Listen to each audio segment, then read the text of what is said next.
Hey guys, John Rettinger here. Some comparisons for you of the Blackberry Storm 2 versus its older brother, the Blackberry Storm 1.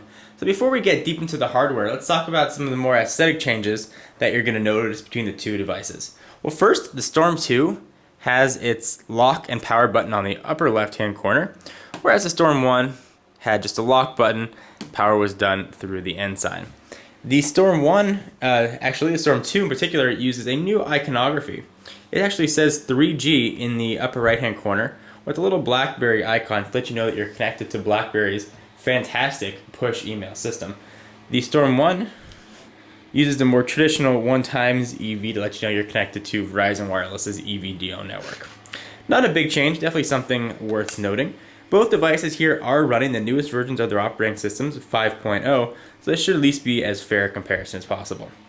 So I think that anytime you talk about the Storm and the Storm 2, you have to really lead in with the keyboards. So let's start with the keyboard on the Storm 1. Was the first phone to introduce technology called SurePress. It's a capacitive touchscreen, similar to what's found on the iPhone, the T-Mobile G1, but underneath that was a sensor that actually created a clicking feel. So anytime that you pushed it on the screen, you were actually registering a click, and it felt like a click under your finger. With the Storm 1, there was only one sensor right in the middle. So anytime that you clicked off the middle, so the bottom left or the bottom right, it almost felt like you were on a seesaw. And if you were trying to type letters that weren't right in the middle, definitely led to a lot of increased inaccuracy. And BlackBerry is known for its fantastic mobile email services. So most people who are using a BlackBerry, email and text communication is important to them, especially having an accurate keyboard was one of the things that I think sunk the initial Storm.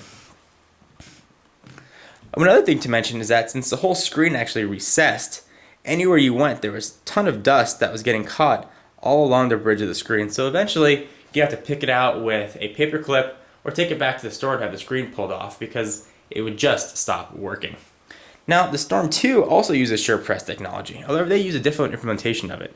They use something that's called PCO technology, which is from tech mumbo jumbo I'm not going to bore you with, but just know that they now have 4 sensors underneath the capacitive touchscreen, one in each corner, making for a much improved accuracy. So hitting things in the corners is now much more accurate than it was, although it does feel a little bit harder to press. You have to press a little bit more, but you get a very satisfying click, and I think that the improvements is found right when you're using the keyboard. So speaking of the keyboard, let me show you how that works on the Storm 2 and compare it to the Storm 1. I think that, again, this is where the Storm 2 really shines. So I'm going to open up a new message here.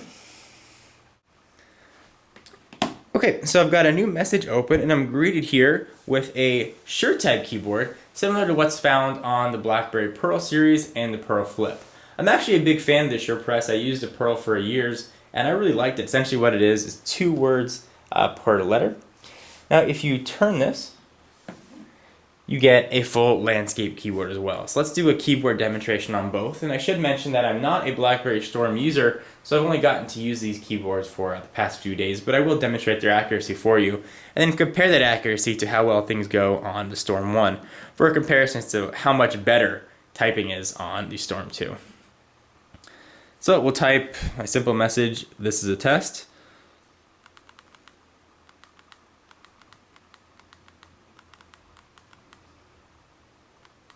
So I got egos is a rear. So maybe it wasn't that accurate, but it was quick. Try that one more time.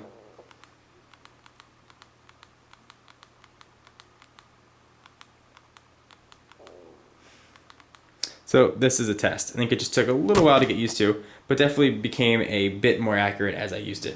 So let's rotate it over to landscape, and let's try the same thing and see how this works. Now one of the knocks that I had on the Storm's keyboard was as you put your finger over, you got that blue glow, but it's hard to tell which letter that blue glow was coming from. Well, it's not so difficult with the Storm 2. It seems to actually be relatively clear. So let's try that again, and I'll go as fast as I can.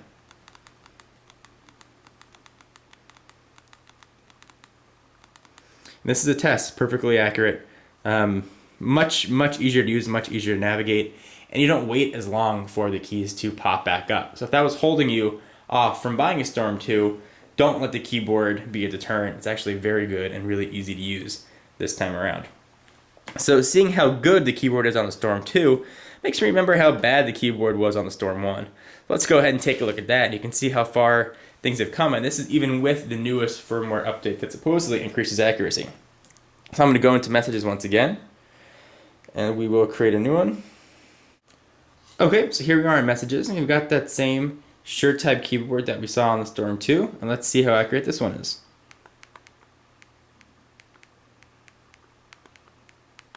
So this is a test typed at no problem. You can definitely feel a much more squish, and you have to wait a little bit longer for the keys to pop back up, but not much of a problem in portrait. Let's try it in landscape, and we'll do the same thing, and I'll go as fast as I can.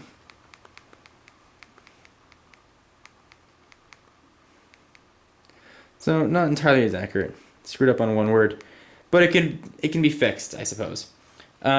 Keyboard has been improved with the software update 5.0 on the Storm 1, but it's still worlds better on the Storm 2. And speaking of text, one of the things now that we've got on the Storm 2, it's also been moved over to the Storm 1, is cut, copy, and paste, although it's sometimes a little bit of a sloppy implementation. So let me zoom in and show you how cut, copy, and paste works. We'll use that same message that I just typed, and I'm going to demonstrate this right now, of course, on the Storm 1. So while both devices don't necessarily have multi-touch the way you think of it, multi-touch like pinch and zoom like you can do on an iPhone, it does support multi-touch in the way that you can actually use 2 fingers on the device. So to cut, copy, and paste, you take those 2 fingers that we're talking about, tap on the screen, and you get those 2 little notifications that let you move anywhere you want. And if you have a couple lines, it can be a little bit squirrely. Seems to be working well right now. Find the text that you want, hit cut, and do the same thing when you want to paste it. Let's take a look at that same functionality on the Storm 2. We'll go ahead and open up an email message. So here's a soliciting email. Let's go ahead and say I want to copy some of this text. Take my 2 fingers. It doesn't always function the way you'd like it to. There we go. Now I can start selecting text. And as you see, as I move around, it follows with me. And it tends to jump around a bit, but you can get it to be as accurate as you'd like with just a little bit of time and patience. You go ahead and just hit copy, and you are all done. So one of the big complaints that people had with the initial Storm was that the screen rotation speed was quite slow. And I had that too when I had the first Storm. That's since been fixed with the software updates. Let's compare how fast screen rotation now works on both devices. So let's start with the Storm 2. Quick, it's actually recognizing him. When the Storm 1 first came out, the very first build of software, it would hardly ever recognize a screen rotation. So that is pretty quick on the Storm 2. Let's see how quick it is on the Storm 1.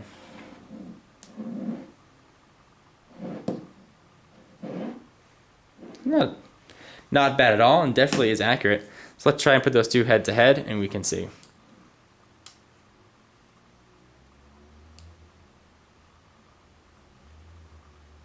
And look at, in some cases, even the Storm 1, it was a little bit faster, except for there.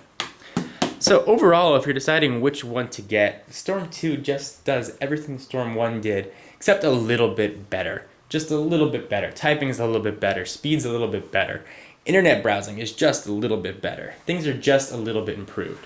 And speaking of internet browsing, the last thing I want to show you is the internet browser, how this works and speed-wise on each. So I've got 3G bars on the same. I've got 4 3G bars on the Storm 1. I've got 3 on the Storm 2. Let's load up a web page and see how it looks. We'll load up the same web page. We'll load up youtube.com/John4Lakers. And we'll see how fast they render over exactly the same 3G network. The Storm 2, by the way, does have Wi-Fi, though it's turned off for this test. So they're both off. And the browser is just about the same on both devices. You do your zooming with the zoom in and zoom out buttons, and you can pan relatively quickly. Although you do notice the increased processor speed for panning on the Storm 2. And it looks like the Storm 2 is much faster, already loaded all the images. And now it's already done and complete. And you can just double tap to zoom in if you'd like. And double tap to zoom in if you'd like. Browser-wise, you're not looking at anything major changes from what you had with the Storm 1. So guys, hope you enjoyed. For exclusive content, check me out on Twitter, twitter.com/John4Lakers. And to learn more about TechnoBuffalo, check out technobuffalo.com. See you in the next video. Bye-bye.